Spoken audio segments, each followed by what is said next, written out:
Praise the lord. యేసు రక్తమే జయము. మన రక్షకుడు మన విమోచకుడైన యేసుక్రీస్తు పరిశుద్ధ నామములో అందరికీ వందనాలు. చిన్న ప్రార్థన ద్వారా ఈ రాత్రికాల వాక్య ధ్యానం చేసుకుందాము. పరిశుద్ధుడ మహాగణుడైన దేవ యేసయ్య సర్వాధికారి నాయన మీకే వేలాది వందనములు కృతజ్ఞత స్తుతి స్తోత్రం చెల్లించుకుంటున్నాను దేవ ఈ రాత్రికాల సమయంలో ప్రభువా వాక్య భాగం ధ్యానిస్తుండగా వాక్య భాగం మాకు అర్థమవునట్లు సహాయం చేసి మీ కృపలో బలపరిచి మీకు మాదిరిగా మమ్మల్ని నడిపించమని ఈ చిన్న ప్రార్థన ప్రభువు యేసుక్రీస్తు పరిశుద్ధ నామములో అడిగి వేడుకుంటున్నాను తండ్రి. Amen amen.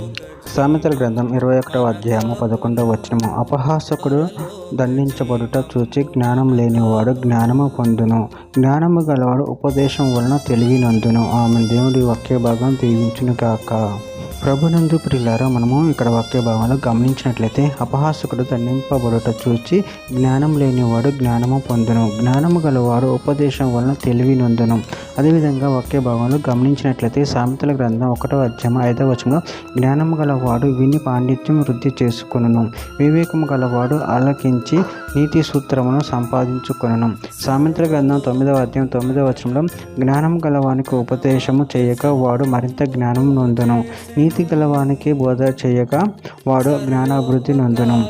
సామెతల గ్రంథం 15వ అధ్యాయం 14వ వచనం. బుద్ధిమంతుని మనసు జ్ఞానమును వెతుకును, బుద్ధిహీనుల మూఢత్వం భుజించెదరు. సామెతల గ్రంథం 18వ అధ్యాయం 15వ వచనం. జ్ఞానుల చెవి తెలివిని వెతుకును, వివేకము గల మనసు తెలివిని సంపాదించును. యోబు గ్రంథం 34వ అధ్యాయం 10వ వచనం. విజ్ఞానము గల మనుషులారా నా మాట ఆలోకించుట, దేవుడు అన్యాయం చేయట అసంభవం, సర్వశక్తుడు దుష్కారం చేయట అసంభవం. కీర్తనల గ్రంథం 119వ అధ్యాయం 98 నుంచి 100 వరకు. నీ ఆజ్ఞలు నిత్యం నాకు తోడుగా నున్నవి, నా శత్రువులను మించిన జ్ఞానము అవి నాకు కలగజేయుచున్నవి. నీ శాస్త్రములు నేను ధ్యానించుతున్నాను, కావున నా బోధకులందరికంటే నాకు విశేష జ్ఞానం కలదు. నీ ఉపదేశములను నేను లక్ష్యం చేయుచున్నాను, కావున వృద్ధుల కంటే నాకు విశేష జ్ఞానం కలదు. హోషేయ గ్రంథం 14వ అధ్యాయం 9వ వచనం. జ్ఞానులు ఈ సంగతులు వివేచింతురు, బుద్ధిమంతులు వాటిని గ్రహింతురు. ఎలయనగా యెహోవా మార్గములు చక్కనివి, నీతిమంతులు దానిని అనుసరించి నడుచుకుందరు, కానీ తిరుగుబాటు చేయి వారందరికీ అది అడ్డం గనుక వారు త్రొట్టిల్లుదురు. చివరిగా ఒక మాట. మత్తయి సువార్త 13వ అధ్యాయం 23వ వచనం. మంచి నెలను విత్తబడిన వాడు వాక్యం విని గ్రహించేవాడు, అట్టివారు సఫలులై ఒకడు 100 ఒకడు 60 ఒకడు 30 ఫలించును నేను. ఆమె దేవుడి వాక్య భాగం దీవించిన కాక. చిన్న ప్రార్థన చేసుకుందాము.